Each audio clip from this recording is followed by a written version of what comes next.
Degree കഴിഞ്ഞവരാണോ നിങ്ങൾ? Degree കഴിഞ്ഞിട്ട് നല്ലൊരു ജോലിയോ സാലറിയോ കിട്ടാതെ ബുദ്ധിമുട്ടുന്നവരാണോ? അങ്ങനെയാണെങ്കിൽ നിങ്ങൾക്കുള്ളതാണ് ഈ വീഡിയോ. തൈക്കാട് മൈജി ഫ്യൂച്ചറിന് ഓപ്പോസിറ്റായി പൗണ്ട് റോഡിൽ കാർഡിയ ഹെൽത്ത് കെയർ സൊല്യൂഷൻ.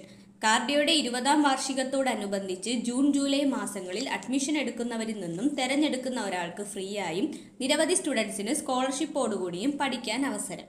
കൂടാതെ കാർഡിയയുടെ 20 ഇയേഴ്സ് ട്രെയിനിങ് എക്സലൻസിന്റെ ഭാഗമായി നടക്കുന്ന ലക്കി ഡ്രോയിലൂടെ 3 ലക്ഷത്തോളം രൂപയുടെ സമ്മാനങ്ങളും. ഇവിടെ നിന്നും 3 മാസത്തെ കോഴ്സ് കംപ്ലീറ്റ് ചെയ്ത് പ്ലേസ്ഡ് ആയവരാണ് ഇവരൊക്കെ. എന്താണ് മെഡിക്കൽ കോഡിംഗ്? ഒരു പേഷ്യന്റിന്റെ മെഡിക്കൽ റെക്കോർഡ്സ് ആൽഫ ന്യൂമറിക് കോഡിലോട്ട് കൺവേർട്ട് ചെയ്യുന്ന പ്രോസസ്സാണ് മെഡിക്കൽ കോഡിംഗ്. മൾട്ടിനാഷണൽ കമ്പനികൾ, മെഡിക്കൽ IT കമ്പനികൾ, ഹോസ്പിറ്റൽസ്, ഇൻഷുറൻസ് കമ്പനികളിലൊക്കെയാണ് മെഡിക്കൽ കോഡറിന് ജോബ് സാധ്യതയുള്ളത്. ക്ലാസ് അറ്റൻഡ് ചെയ്യുന്നതിനോടൊപ്പം തന്നെ ഇമ്പോർട്ടൻ്റ് ആണ് മോക്ക് ടെസ്റ്റുകളും. 20ഓളം മോക്ക് ടെസ്റ്റുകൾ കഴിഞ്ഞതിന് ശേഷമാണ് CPC എക്സാമിന് പ്രിപ്പയർ ചെയ്യുന്നത്.